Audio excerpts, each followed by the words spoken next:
Mastering High-Ticket Sales Beyond Technique. I want to tell you about the worst sales call I ever witnessed. The rep had done everything right. He had researched the company, he knew the numbers, he had a beautiful deck. He walked in confident, sat down, opened his laptop, and talked for 47 minutes straight. The prospect said 3 words the entire time. Interesting. We will see. 3 weeks later, the deal went to a competitor who charged 30% more. When I asked the prospect why, she said something I have never forgotten. She said, "The other rep made me feel like she understood our problem. Your guy made me feel like I was sitting through a presentation I did not ask for." That is the single most common reason high-ticket deals are lost. Not price, not product, not competition.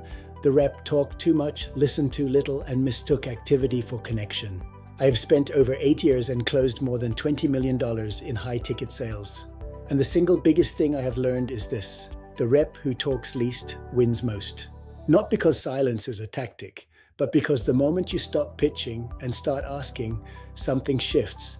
The buyer stops defending and starts describing their problem, their pain, their numbers, and then they sell themselves. Let me show you exactly what this looks like in practice. Because there are 5 famous sales techniques that almost every rep is trained to use, and almost every one of them actively destroys trust at the high end of the market. Technique number 1, the assumptive close. This is where a rep acts as if the deal is already done. The theory is that confidence is contagious. The reality is that buyers find it presumptuous. What works instead? Earn the close. Get a genuine yes before you assume anything. Technique number 2, fake urgency. This pricing is only available until Friday, when there is no real reason Friday is the deadline. Buyers know, they always know. And the rep who invents urgency is the rep who gets a polite rejection. What works instead? Real urgency. Find the actual cost of inaction. Based on what you have described, you are losing roughly $40,000 a month. What is the cost of waiting another quarter? That is urgency the buyer created themselves. Technique number 3, mirroring body language. The old playbook says mirror your prospect's posture, their pace, their tone. But in a high-stakes B2B conversation, a trained buyer will notice, and they feel slightly uncomfortable. What works instead? Genuine curiosity. Ask a question you actually want to know the answer to. Real interest is readable in a way that mirrored body language never is. Technique number 4, the pain funnel. This is where a rep asks increasingly pointed questions to make a prospect feel worse until they are desperate enough to buy. It creates buyers who feel manipulated.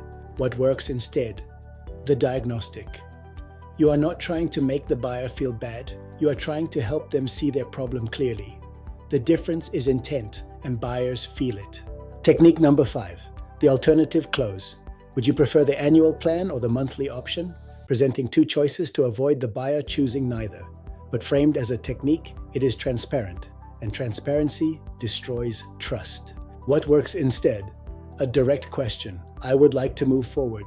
Can we agree on a start date? Simple, respectful, honest, and far more effective than a choice architecture trick.